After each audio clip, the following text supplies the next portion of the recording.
Good afternoon, ladies and gentlemen. This is Rich Bradley, President of the Board of Public Service. And this is the regular meeting of the Board of Public Service for April the 26th, 2022. This is a public meeting and there are no lettings today, but we do have one hearing. But I would ask that in the interest of time, that we allow the board to cover its very brief business agenda first before we begin the hearing. So with that, I would ask the secretary to please call the roll.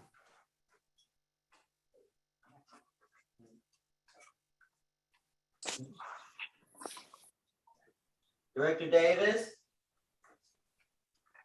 Aye. Director Isom, Here. Director Skyden, Director Scobie, Present. Director Williams, Present. President Bradley. Present, we have a quorum. I will call this meeting to order.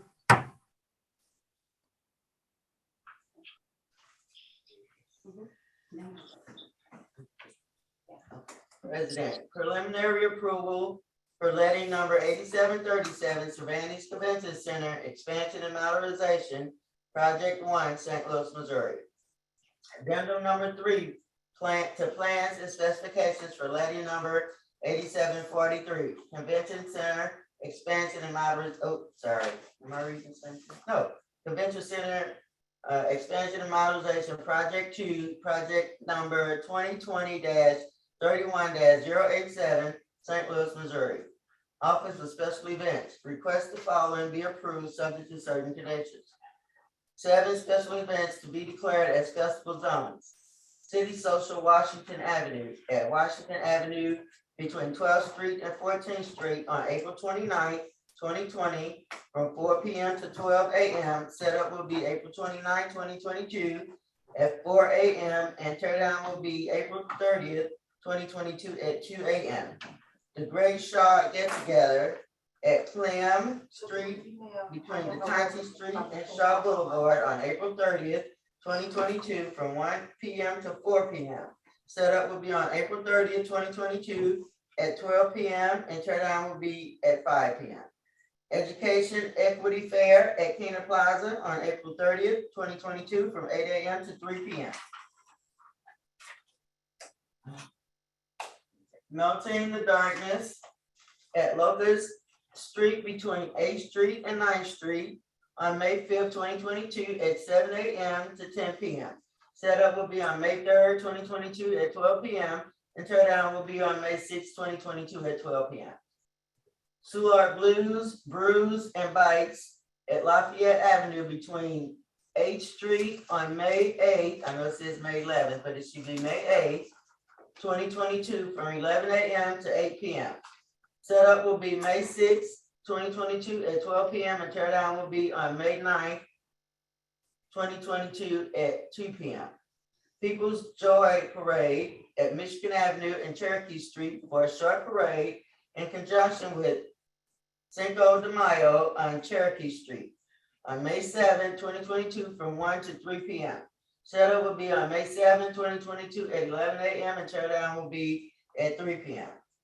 City Garden Block Party at Folsom Avenue, Blaine Avenue, Clem Street on May 7, 2022 from 1 to 4 p.m. Setup will be on May 7, 2022 at 8 a.m. and teardown will be at 10 p.m. Emergency action for emergency work for EA 2022-005 AOC/EOC Phase 2. Package 1, demolition St. Louis Lambert International Airport. The estimated cost is $352,000 and can be charged to the following account: 2022-0200-55455. Sorry, let me start this over.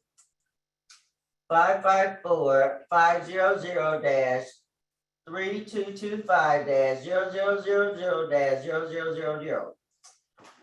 Director of Public Utilities and Public Safety, joint recommendation that the following be approved subject to certain conditions.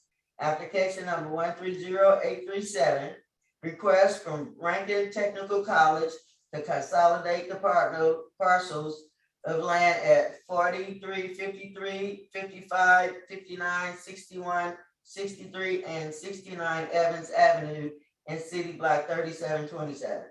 Joint recommendation that the following be denied. Application number 130838, request from John A. Lovano and Sons Grocery Company, Inc., to subdivide the property at 5136 Shaw Avenue, City Block 4081. Directors of Public Utilities and Streets, joint recommendation that one application from American Fiber Communication be approved, subject to certain conditions. Application number 129778, 4 Wells Drive, picnic area number 4. Joint recommendation that 4 applications from AT&T be approved, subject to certain conditions.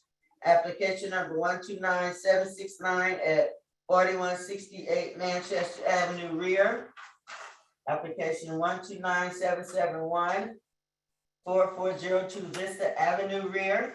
Application 129772, 4500 Swan Avenue rear. Application 129779, 1640 South Kings Highway Boulevard. Joint recommendation that 3 applications from Union Electric doing business as Ameren, Missouri be approved, subject to certain conditions. Application number 130816, 4478 Vista Avenue, 130817, 156 North 21st Street, 130819 Lucas Street, First and Second Streets. Director of Streets, recommendation that the following be approved as follows. Affidavit of 900 North Tucker Boulevard, 900 North Tucker Building LLC, petition number 6902, amended to vacate number 1, the northern 200 feet of the 12-foot wide north-south alley, and number 2, the western 97.33 feet of the 12-foot wide east-west alley in City Block 271 is bounded by Cole, Tucker, Martin Luther King Drive, and 13th Street in the city of St. Louis, Missouri. Affidavit of Veterans Community Project, petition number 6903, to vacate the 15-foot wide north-south alley in City Block 1881 as bounded by Iodine, Grand, Cass, and Spring in the city of St. Louis, Missouri.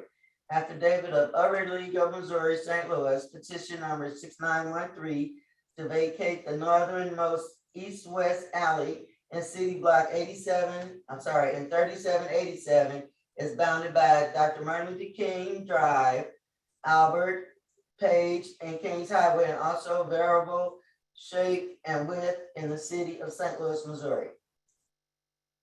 Okay, there are no conditional uses today. Thank you, Sylvia. I'd like to turn your attention to our meeting minutes from last Tuesday, April 19th, 2022. Are there any questions or comments on the meeting minutes as presented? I approve the minutes from last meeting. Scobie, Second, I Davis. move to approve. And I second Davis. Okay, thank you, directors. Can you call the roll, please?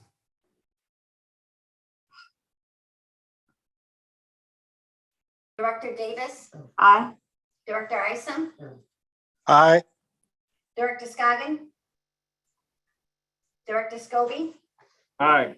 Director Williams, Aye. and President Bradley. Aye, the minutes are approved. Today's agenda, questions or comments on our meeting agenda today? Seeing none, I'll ask for a motion to approve, please. Motion to approve, Williams. Second, Scobie. Thank you, directors. Can you call the roll, please? Director Davis, Aye. Director Isom, aye, Director Scobie, Aye. Director Williams,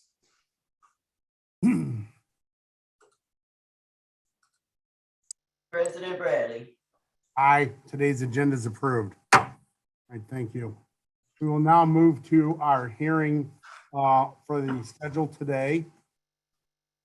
Hearing number 10781H-RH is being conducted pursuant to section 26.100.030 of the revised code of the city of St. Louis.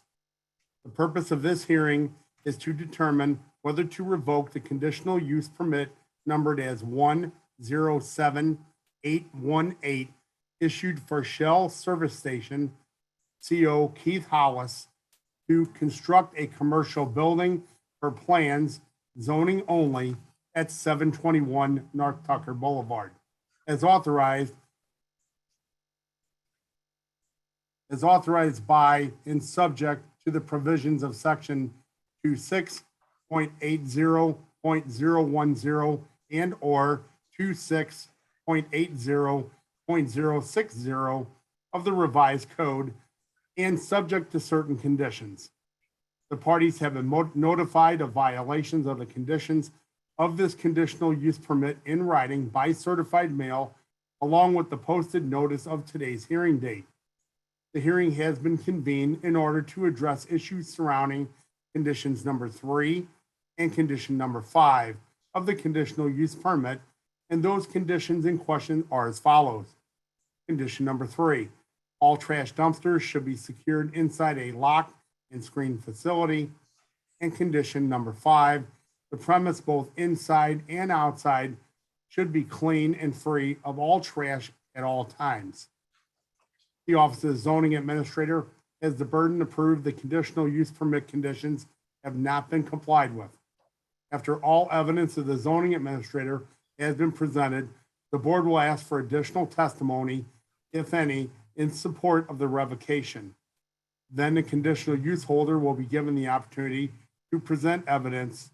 And lastly, the board will hear from other testimony in opposition to the revocation, if any. Your testimony is being recorded. When you come forward, please state your name and address and be sworn in. As you testify, please direct your comments to the board and not to those in the audience. Members of the audience are asked to remain silent and not coach the witnesses. During your testimony, members of this board may have questions for you. Each person who chooses to testify, whether in support or opposition to the revocation, should briefly explain their discussion points and shall not exceed 2 minutes. I will clarify that the 2 attorneys that are present for each side will be given ample time to express their points in opening and closing statements as well. Following the hearing, the board will proceed with its regular agenda. Upon the conclusion of the regular agenda, the board will deliberate, discuss, and vote on the hearing. The board will notify the conditional use holder of its decision by mail in about 2 weeks. The Board of Public Service has in its possession the following documents which are being introduced into evidence. Item 1, a certified copy of the zoning code of the city of St. Louis.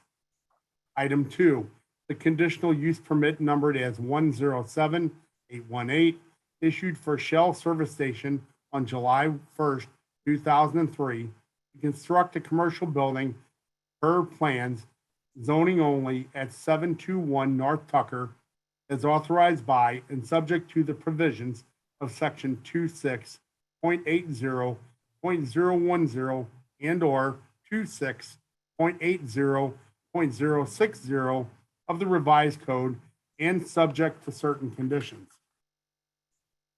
Item 3, a memorandum dated February 23rd, 2022 from the zoning plan examiner to the zoning administrator stating that on February 23rd, 2022, the zoning inspector found violations of conditions number 3 and 5 of the conditional use permit. This memo includes photographs of the noted violations.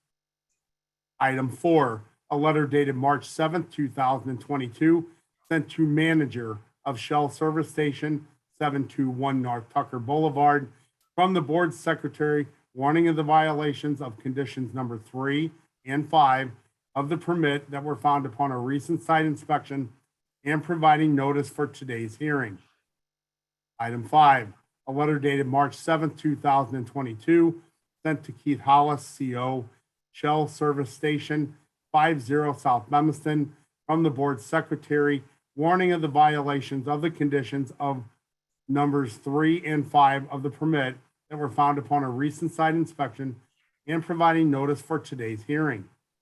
Item 6, a letter dated March 7th, 2022, sent to Shell Service Station, CO Keith Hollis, 721 North Tucker Boulevard, from the board secretary, warning of the violations of conditions number 3 and 5 of the permit that were found upon a recent site inspection and providing notice for today's hearing.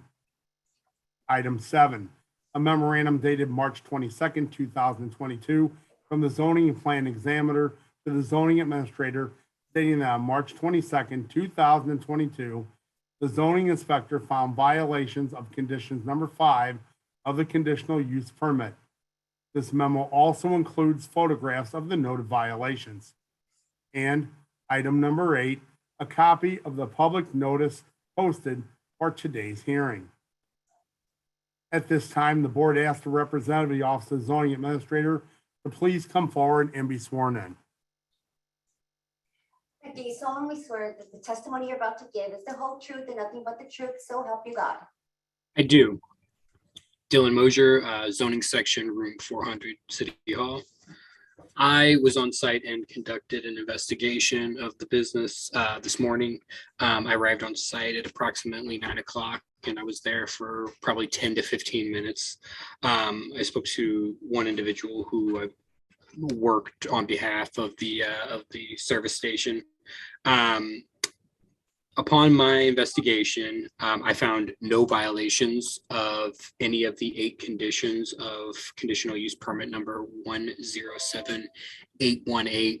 So that, of course, would include the condition number 3 and condition number 5 that we had previously found them to be in violation of. Thank you very much. So just to be clear, you were on site this morning, you performed an inspection, and you found no violations of the conditional use permit part of this business, correct? Absolutely correct. Okay, thank you. At this time, I'd like to open up the floor for members of this board only, if they have any questions for our zoning administrator's representative.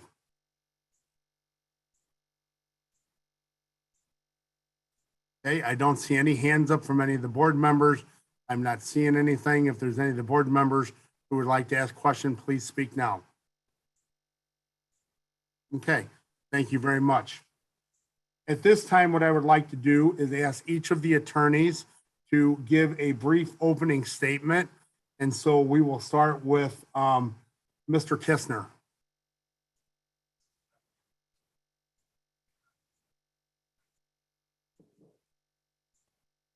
You're muted, sir.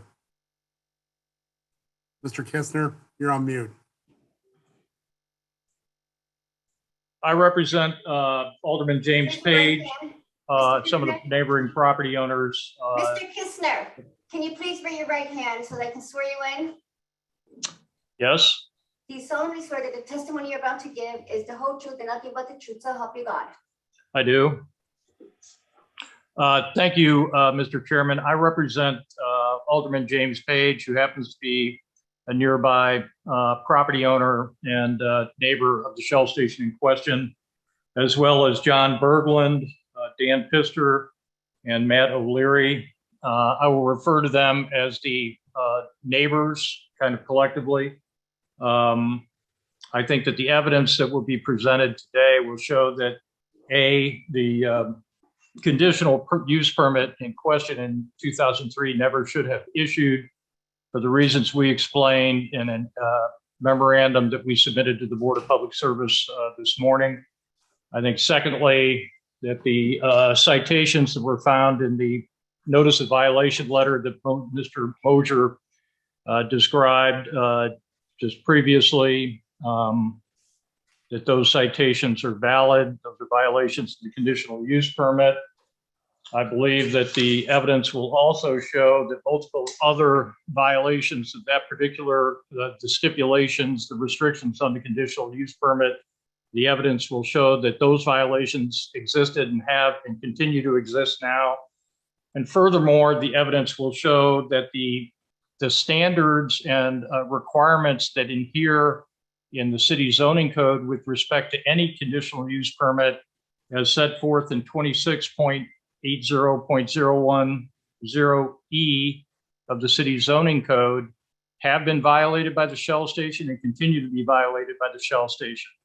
Frankly, the existence and the manner of operation of the Shell station is a very gross and serious violation of the neighbors' property rights.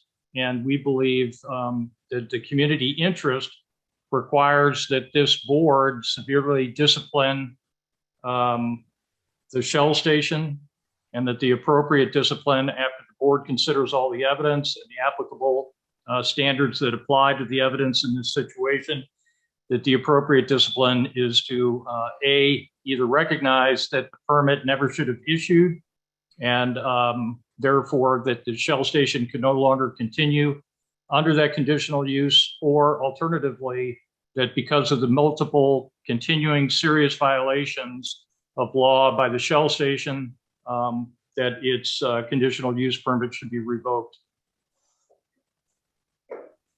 That's all I have to say at this point.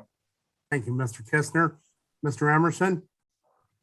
Can Thank you. you please raise your right hand? Do you solemnly swear that the testimony you're about to give is the whole truth and nothing but the truth, so help you God? I do. And thank you, Chairman Bradley and board members, to Mr. Kistner and everyone who's taken their time to come today.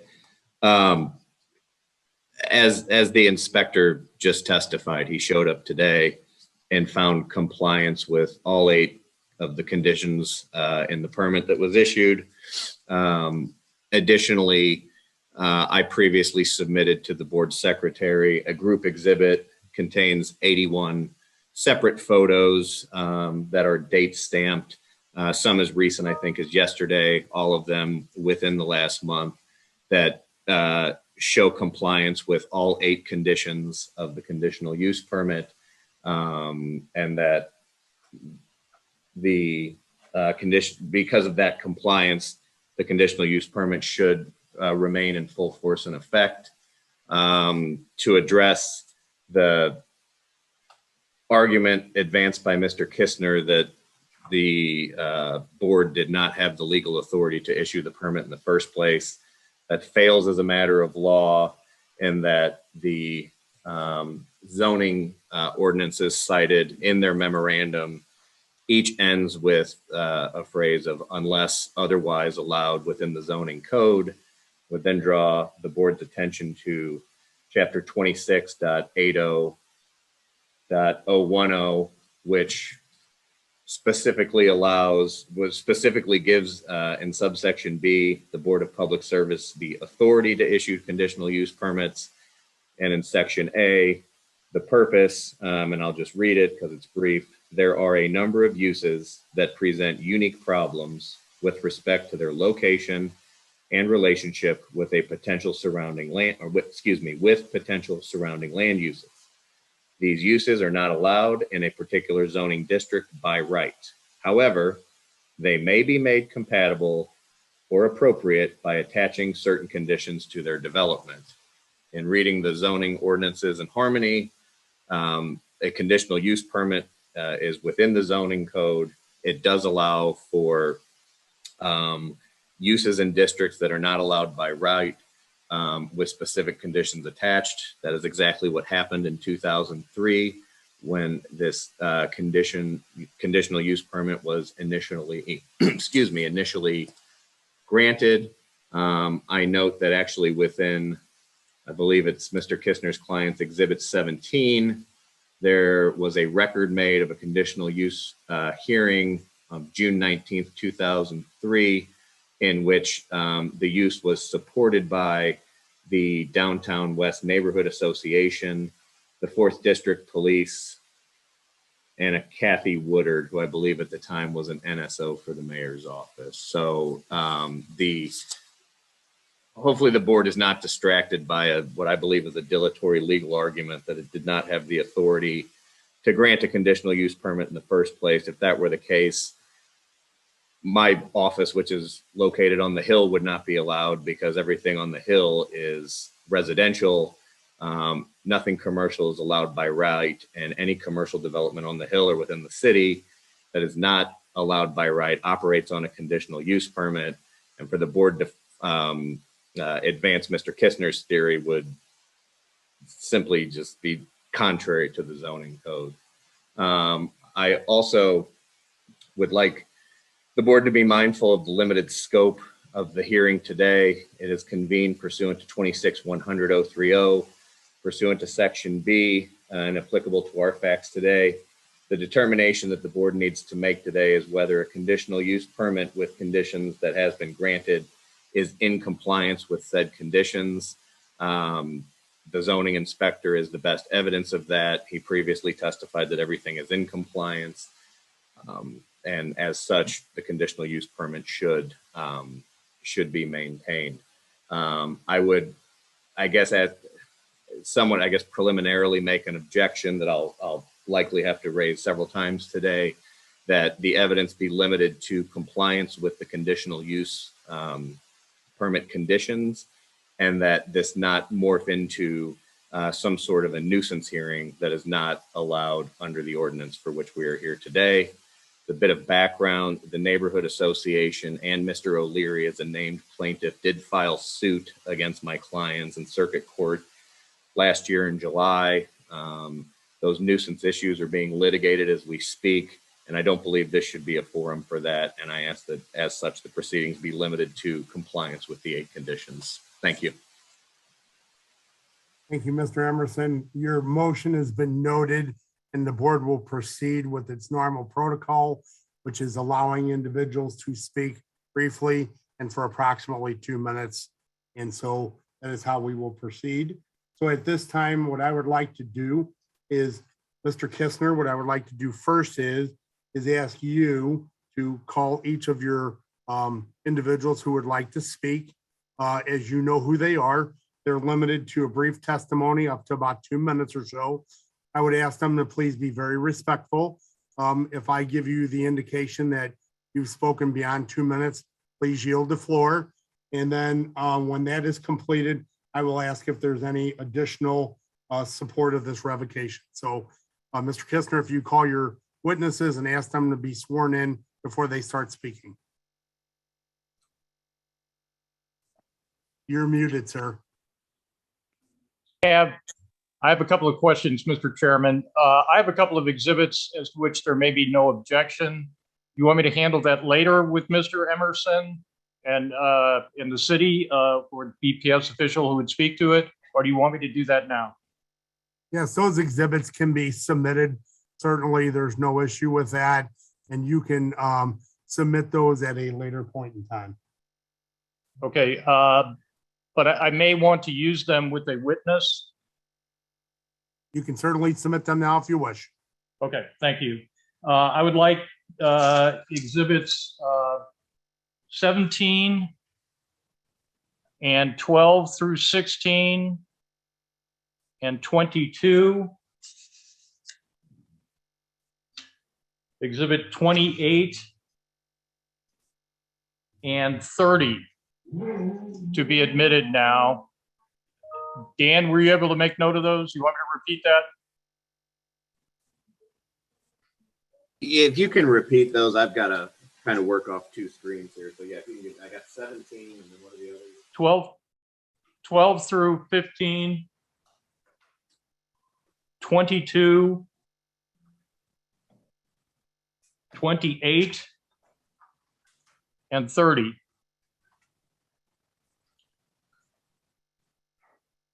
And I would ask the record to reflect that those exhibits have been submitted to the board. Please proceed, Mr. Kistner. Okay, thank you. So the witnesses that the neighbors would hear from today are Alderman James Page, John Berglund, Dan Pister, Matt O'Leary, and Lieutenant Scott Boyer.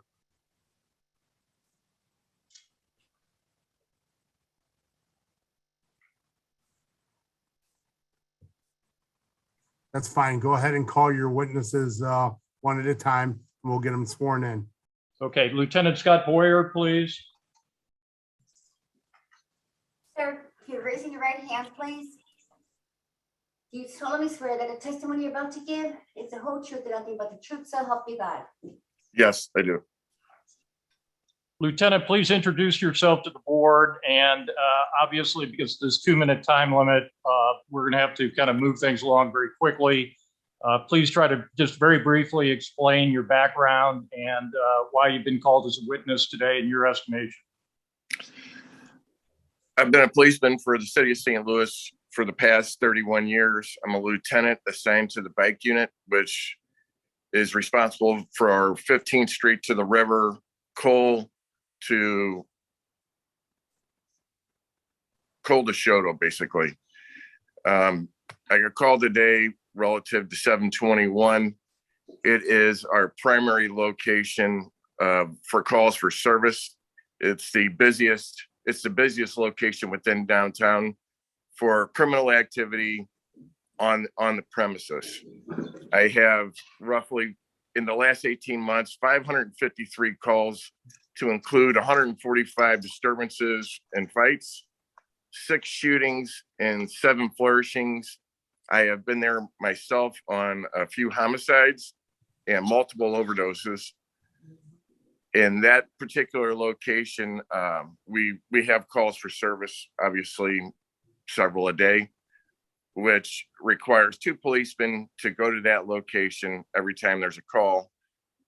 And you have 6 policemen that are basically out on bikes at a time. So one third of my manpower is used in policing that particular location. I've spoke with the owners on a couple occasions, and tried to get them to bring in a secondary employer to hire policemen to police their lot. They have refused to do that. They do have a security guard there, but that offers in no way does that address this. They do have a sheriff that works there that has no powers of arrest. It stays inside the majority of the time, and it obviously is not working. Again, it's the #1 location within the downtown area. I would ask you to please yield the floor. Yes, sir. Thank you. Your next witness, please. Next witness would be Alderman James Page, sorry. Alderman Page, can you raise your right hand, please? Do you solemnly swear that the testimony you're about to give is the whole truth and nothing but the truth, so help you God? I do.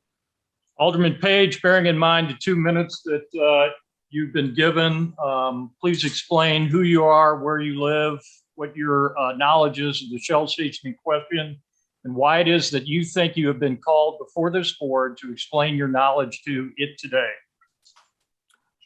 Yes, thank you. My name is James Page, and I live at Elder Shirt Lofts at 703 North 13th Street. I have lived in this building for 12 years and 4 months. As additional information, I've lived in downtown St. Louis. I'm in my 20th year of residency in downtown. I think I was called because I live directly above the intersection of 13th Street and Linden Street, which is on the southwest corner of the Tucker Shell property. In addition to serving as alderman of the 5th Ward, I also serve as executive director of the St. Louis Downtown Neighborhood Association, and I serve as president of the Elder Shirt Lofts Condominium Association. So that's kind of a brief overview of myself and why I believe I was called today. What do you observe from, you live in a condominium unit basically across the street from the Shell station? That is exactly right. Okay, what types of things do you observe there that you believe to be problematic? Over the years, I have personally observed and photographed and documented numerous shootings, fights, and other types of activities that I have personally seen myself, called in shots fired to the 911 service and the like. And this has gone on continuously over my time living in this building. and it has tended to increase in frequency over the years. Okay. Can you take a look at Exhibit 20? Yes. Bear with me for a hot second. I'm sorry, your time is up, Alderman. Can you call your next witness, please? The neighbor's called Dan Pfister. Dan, can you please raise your right hand? Do you solemnly swear that the testimony you're about to give is the whole truth and nothing but the truth? So help you God? I do. Dan, please explain to this board why you think you've been called to explain to it what knowledge you have of the Shell station that might be helpful to it. Sure. I've been a resident for 16 years downtown. I currently serve as the chair of the Downtown Neighborhood Association Safety Committee, and I'm currently the vice chair of the Downtown Neighborhood Association. We've had, during our safety committee meetings, we've had multiple meetings where we kind of address problem properties in the downtown area. One of those problem properties is the Tucker Shell located there at Convention in Tucker. It is a ongoing nuisance for people that live right around it and some of the businesses that are in nearby as well. Noise from idling cars, loud subwoofers throughout the night. It's a frequent stop for homeless individuals begging in the area. Intoxicated individuals are passed out frequently on the property. During the summer months, especially during every summer month, especially in 2012, it was flooded with young kids that would loiter, grab fountain drinks, mix it with alcohol, and cause all kinds of problems up Washington Avenue, which is just adjacent to it. We did invite the owner's daughter, Jennifer, to a safety committee meeting in December 2018. She attended. She acted like she wanted to help and address those issues. However, after I called her 2 months afterwards, she stated that she no longer wanted to work with us, and she was just going to work with the police officers. We've made numerous recommendations to Preston Lim, especially in October 2021 and January of 2022, to hire 2 secondary police officers or to close early. And all those recommendations were met with, sorry, we can't do that because we have too much, we make too much revenue during that time. And then obviously in turn, the neighborhood is, suffers with a lot of those issues that obviously occur later on at night. It's also a congregating area, commonly with cruisers and drag racers that meet on that spot and then terrorize downtown, driving through a lot of the streets nearby where, again, a lot of our residents and small businesses reside. Your time is up. Thank you. Can you call your next witness, please? The neighbor's called Matt O'Leary. Can you hear me? Can you please raise your right hand? Do you solemnly swear that the testimony you're about to give is the whole truth and nothing but the truth? So help you God. I do. Mr. O'Leary, bearing in mind the two-minute limit, please quickly go through whatever exhibits you feel are vital to explain and explain what you know about the Shell station that's relevant to today's proceedings. Sure. So I've been a resident within 3 blocks of the Shell station for 25 years. I ran the neighborhood watch for 5 years in the early 2000s. I've been involved in issues of homelessness, cruising, drugs, and liquor licensing problems for 25 years. And the Shell is the greatest problem related to those 4 areas of crime. I do note that in 2015, the Shell expanded their facility, adding 2 gas pumps and a canopy extension without obtaining an expansion of the conditional use permit, which alone is justification for revocation. I pulled the calls for service data from SLMPD associated with the private nuisance lawsuit that I'm a plaintiff in, and there were 6,350 calls for service at the Shell station in the last 30 years. The calls for service have generally gone from about 50 calls for service per year in 1990 to over 700 in 2020. So that's Mr. O'Leary, can you mention the 2 exhibits containing your analysis of the calls for service? Let's get those into evidence. I don't have those. Exhibit 17. Okay, 17. Yes.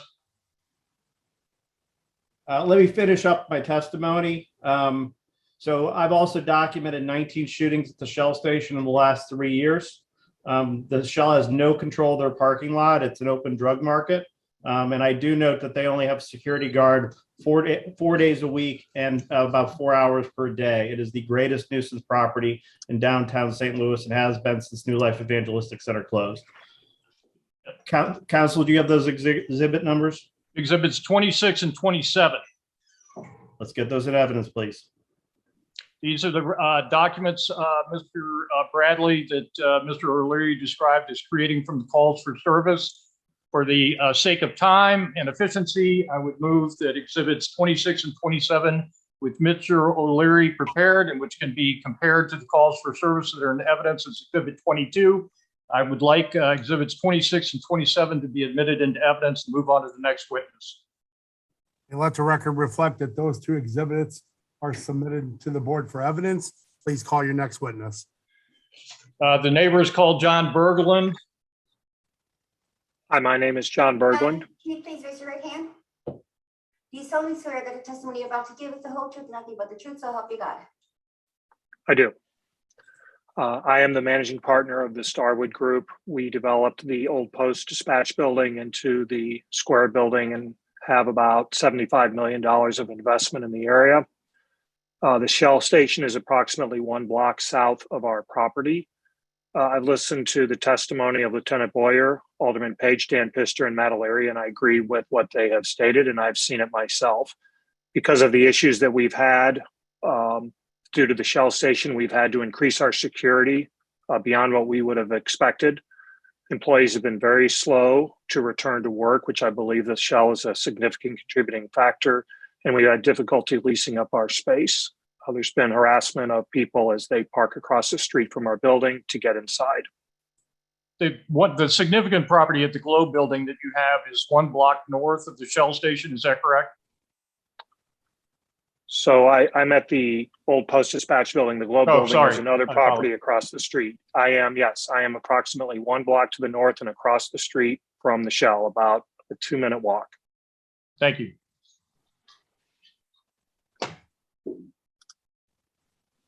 Thank you very much. Do you have another witness, Mr. Kistner? No, we do not. Okay, thank you.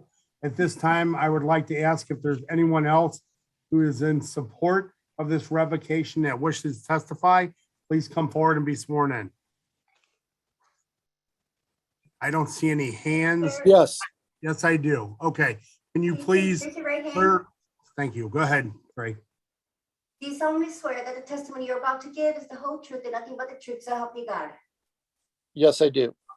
Can you please state your name for the, Yes, my name is James Bean, and I own the property directly across the street from the Shell station at 709 to 715 North Tucker, which is across the street from the Globe Democrat building. I have had several letters from my tenants stating that their employees are scared to death to leave when it's dark. So that would be in the fall time, during the fall time. They've also said, they've written me letters that they've had multiple stray bullets enter the building through the walls. And they've taken photographs of those and sent those to me on occasion.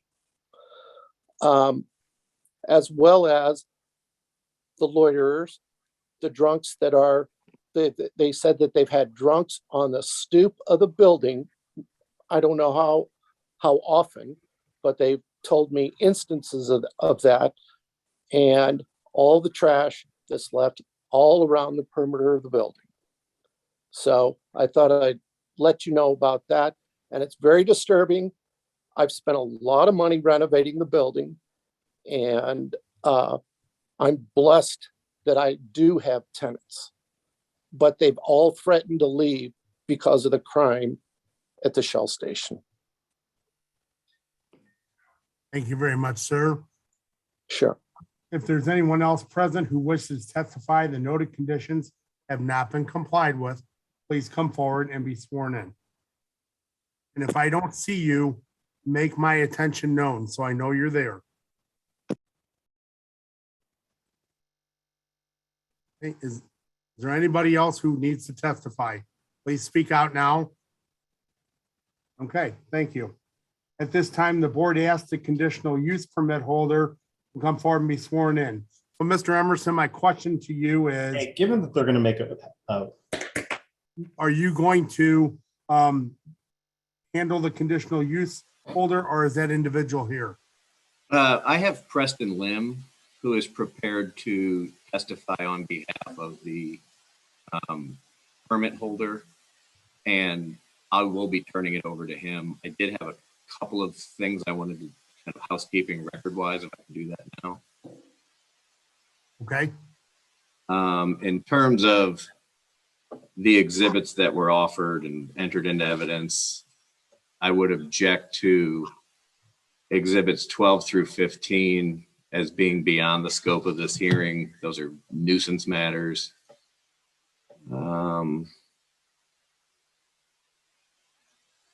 Exhibit.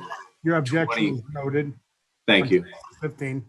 Exhibits 26 and 27, I would believe were prepared by Mr. O'Leary. I would object to the admission of those into evidence as lacking foundation.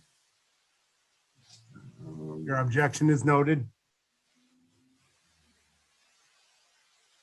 And I believe that's all I have in terms of the objections. And before turning it over to Mr. Lim, I would highlight that the testimony of Lieutenant Boyer, Alderman Page, Mr. Pister, Mr. O'Leary, Mr. Berglund, and Mr. Bean were completely void of any evidence of first. Mr. Emerson, we're not handling that this time. Okay. You'll be given an opportunity to have a closing statement. I understand. Please turn it over to the conditional use holder. I will go. I will turn it over to Preston Lim. Thank you. Okay. The board asks the conditional use permit holder to please come forward and be sworn in. Please raise your right hand. Do you solemnly swear that the testimony you're about to give is the whole truth and nothing but the truth, so help you God? Yes, I do. So, just to comment on all the witnesses, I think there were 5 witnesses testified. I personally make myself available for the DNA meetings. They have my cell phone. They have my personal cell phone, my email address, and I regularly appear at the meetings to address any concerns that the neighborhood has. I don't think any other business provides that level of contact and really just that connection, that open channel of communication for the downtown St. Louis area. We don't sell alcohol. We don't have a liquor license. So to the extent alcohol is being served on the streets, we don't know where that's coming from, and that's not coming from us.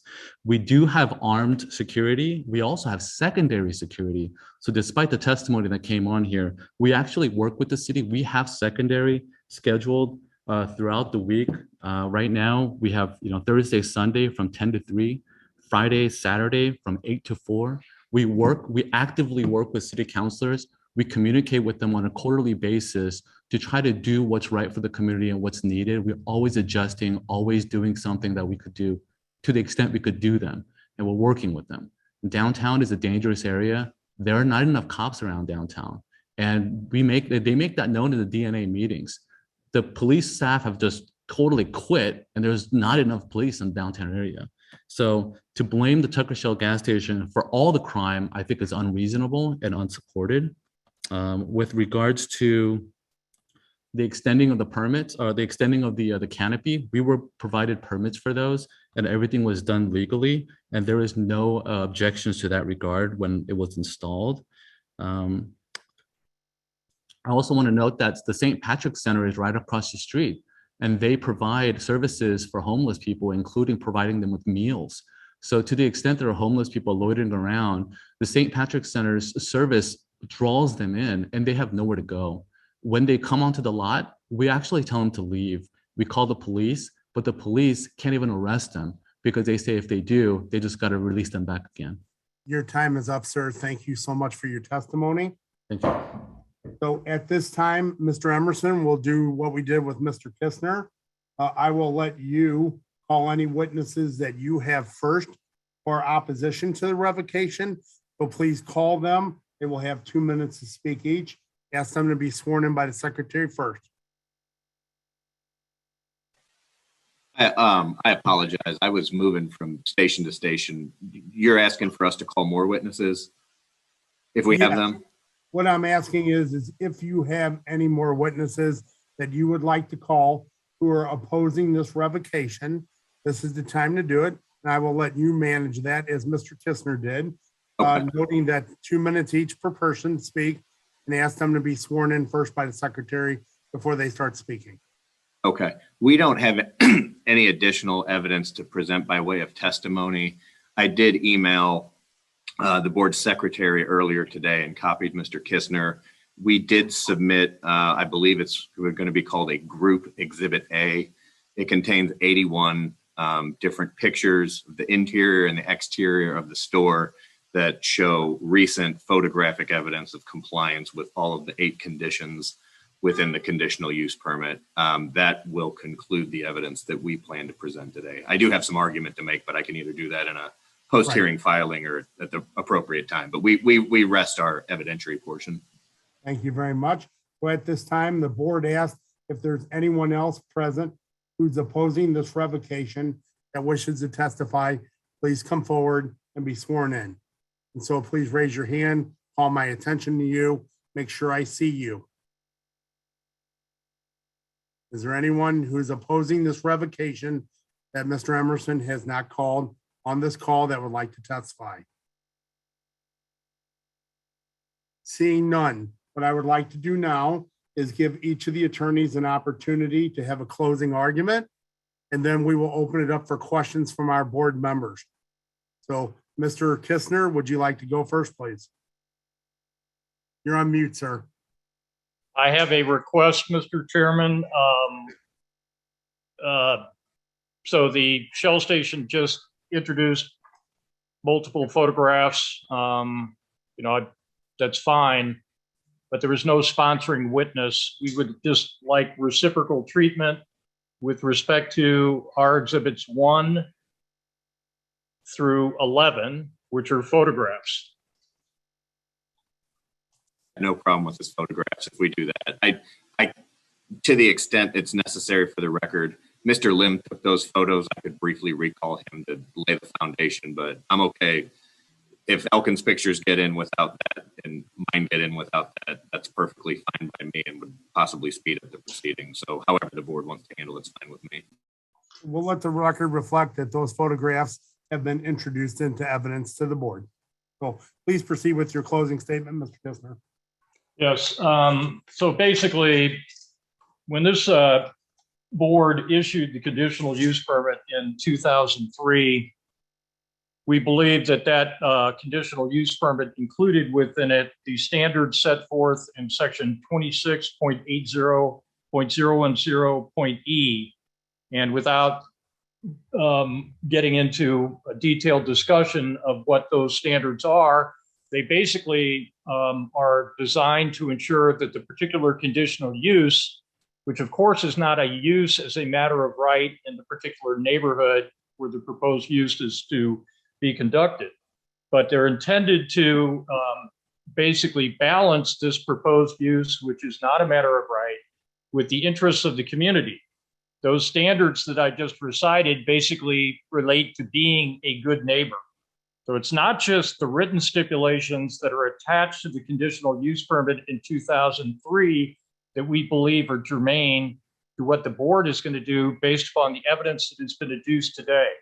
We think the evidence that has been adduced today establishes that 26.80.010.e, as well as multiple written stipulations on the conditional use itself, have actually been violated continuously by the Shell station and continue to be violated.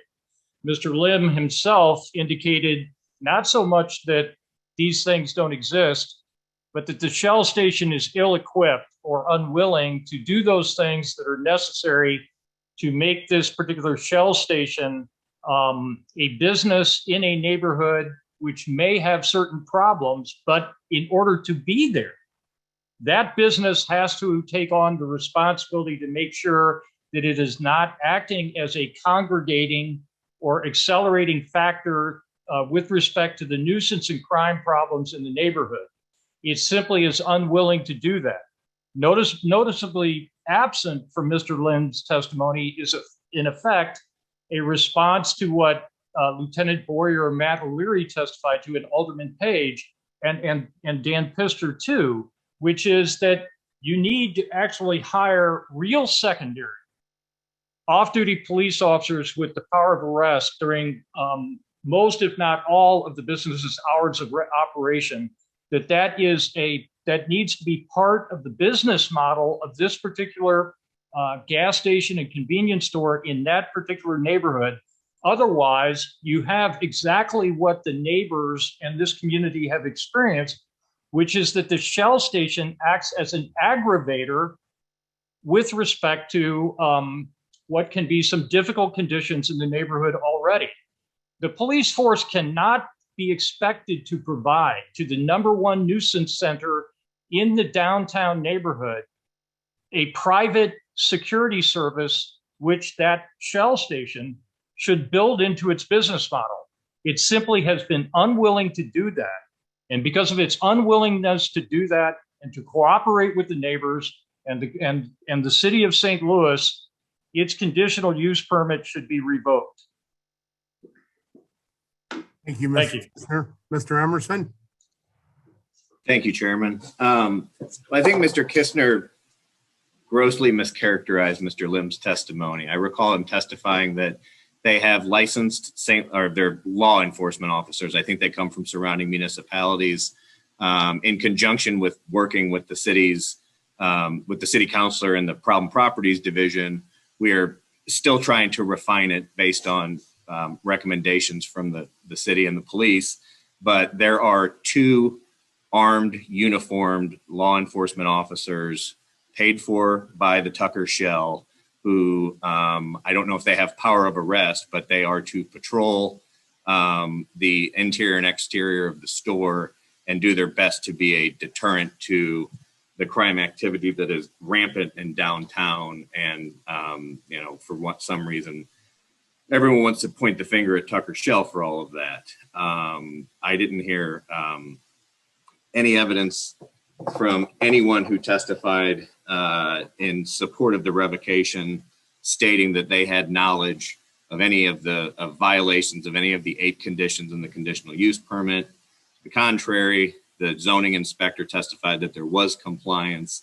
And again, as I somewhat primed the pump at the beginning of this, I felt this was going to morph into a quasi nuisance hearing, mostly because our opposition has 0 evidence to show that the conditional use permit should be revoked based on any legal argument. Many of the complaints seem to be of the general state of crime and law enforcement in downtown, with somewhat of a cop-out answer that it just has to be because there's a gas station there. The calls for service is such an arbitrary metric to use in any instance of nuisance, because my clients are encouraged by the city to call the police if there are illegal activities being observed. They do that, and then in the next breath, they are those calls are used against them because of this arbitrary volume of them. If you do a deeper dive into the calls for service, many of them have nothing to do with the store. A lot of times, given the fact that the store is on a corner, sometimes it's the only business that's open at the time, that it's easy for police officers to simply use 721 North Tucker as the address on a call for service, when it very well could have been Mr. Berglund's building or Mr. Bean's building or the building where Alderman Page or Mr. O'Leary lives. It's easier just to use the gas station. So I hope the board is not distracted by a lot of the background noise that is actually being litigated right now across the street in a nuisance lawsuit, and they will have their opportunity to be heard there. But again, I think they've been frustrated in that litigation, which has led to this hearing, another building inspector coming by, and then the problem properties folks. My clients know they have a target on their back. They are doing everything they can to work in cooperation with the city. They would much rather be a partner with the neighborhood association. The neighborhood association is simply hell-bent on running them out, and will do so using any means, be it litigation or trying to get the Board of Public Service to carry their water. At the end of the day, this was a hearing to determine whether any violations existed on the conditional use permit. And I think the overwhelming and uncontroverted evidence is that the store is absolutely in compliance with all the conditions. Okay, thank you, Mr. Emerson. What I would like to do this time is allow for a question and answer period from our board directors. And how I would like to do this is as follows. If you have a question, I would like you to direct it to each attorney, either Mr. Kistner or Mr. Emerson, and allow them to direct it to the appropriate individual or themselves to answer that question, if that's acceptable to both attorneys. That's fine. Yes.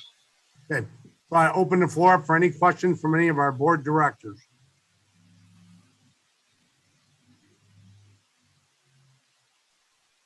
Okay, again, I'm not seeing anybody raising their hand or hearing any comments from anyone.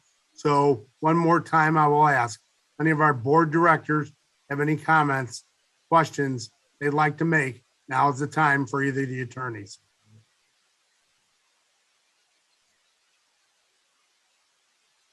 Okay, seeing none, I would like to ask if everyone would just hold on for a minute. I need to step off the record for about a minute, and I'll be right back to you.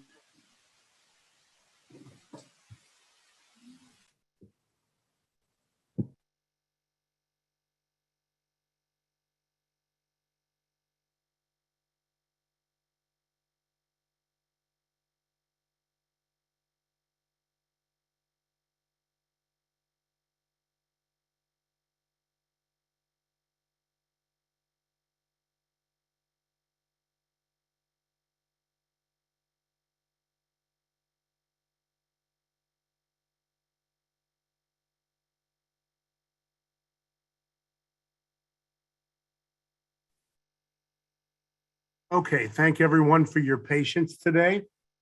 And thank everyone for coming together in a matter that concerns the city. We appreciate all of your time, and the board certainly realizes that everyone has a busy life, and we appreciate you taking the time out to give us the information we need to make a decision.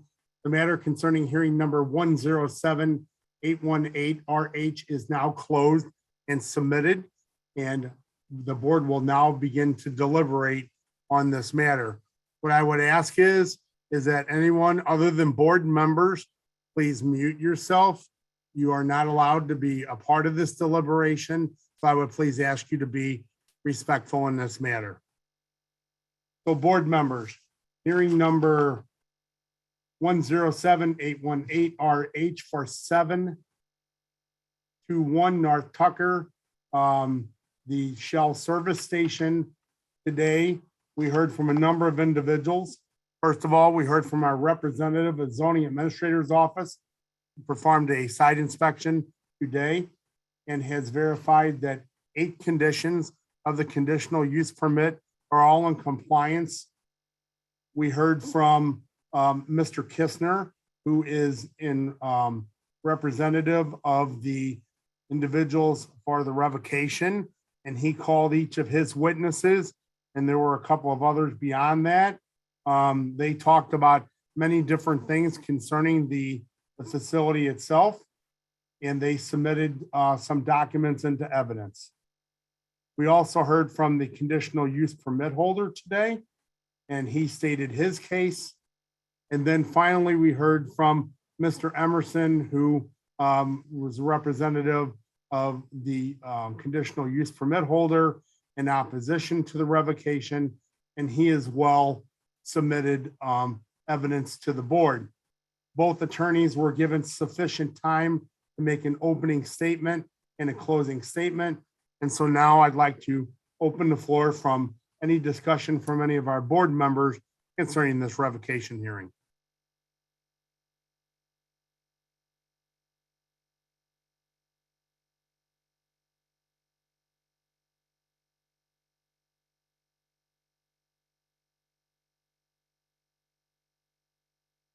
Okay, if there is no discussion, is there a motion pending? Director Scobie? I would like to have have a few things to say, even though I'm using the wrong icon here.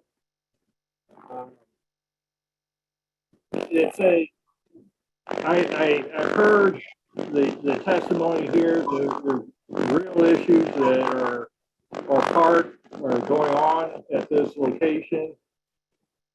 But when I look at our task that we're given in these reviews and these hearings, it is focused on the 8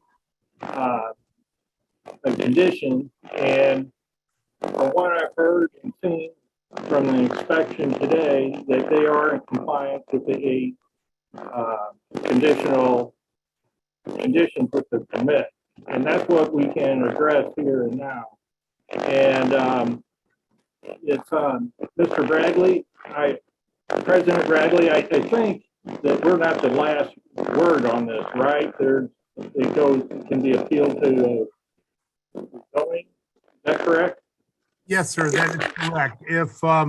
If we make a decision today and one of the parties is not pleased with that decision, which I think would be apparent, they have the opportunity to appeal this to the Board of Adjustment. And then the Board of Adjustment would rule upon this. And if someone was unhappy with their decision, but then it would move to the circuit court for a case in the circuit court. So yes, we are not the final say.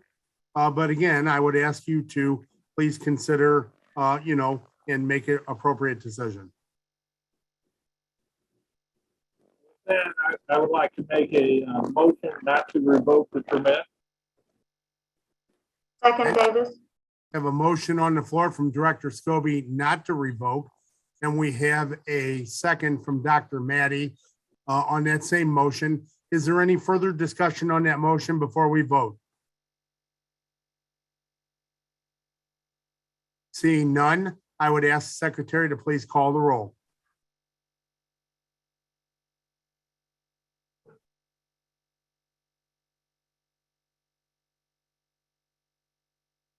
Gray, you're on mute. Director Davis, Aye. Director Hayes, oh, he's out. Director Isom, No. Director Scallion. Okay, Director Scobie. Director Williams Nay. and President Bradley. Aye. What do you have vote wise? I have one from Miss. One, just one nay, the rest okay. Hey, can you read the votes, please?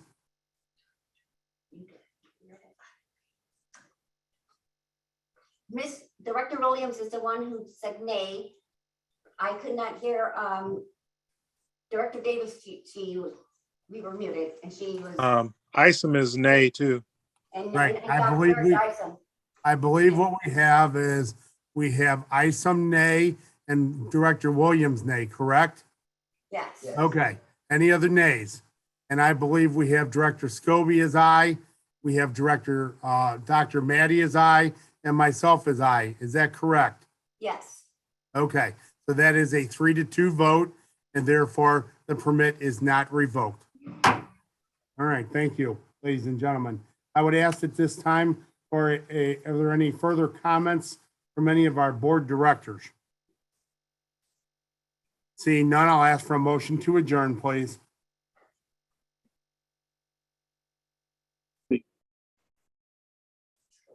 Second, Sure. Williams. Thank you. All in favor, please say aye. Aye. Aye. Aye. Meeting adjourned. Thank you all. Have a nice afternoon.